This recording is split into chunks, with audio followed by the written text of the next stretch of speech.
My name is Ron. They call me Rob. You know, when I saw Taki the last time we met up and we talked, we was talking about economic development in our community. So I was like, yo, you know what? We need to do something when we talk about economics. A lot of times people talk about the history. That's great. A lot of times they talk about the social, and that's great. But nobody talks about the economic.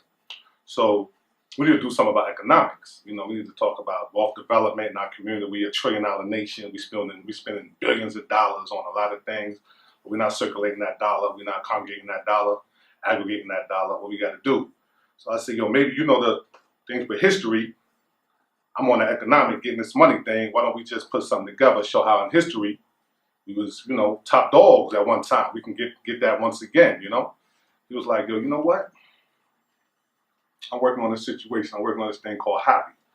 Hapi's the Nile, and that's where, you know, back in ancient Kemet, ancient Egypt, they said, yo, you know, they was doing it. I was like, all right, yeah, you know what I mean? Let's do something. It's like, all right, bet, I'll be in touch. The following day, word is born. Next day, give me a holler. Yo, Rob, Happy, let's make it happen. I was like, all right, let's do it. And it's funny you say that because as he's speaking, I'm like, wow, he's starting to remind me of certain things, and that's really what it is. Happy, the film Happy itself is a tie-in between history and economics because we're dealing with the historical aspects of economics. We're going back to the beginning, talking about just simple barter and trade and how the surplus of goods in the Nile was now being able to trade to other nations, which grew the Egyptian economy, which in a sense transformed the landscape as we know it, which built the pyramids and the temples and so forth and things like that. So economics definitely has a direct tie.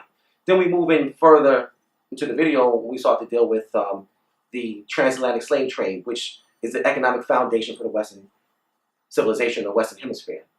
But to make all that come together and to put it together, and film and do it properly, I came to my brother here, Fredo, and he's definitely the one who can really talk about the whole cinematography aspect of it.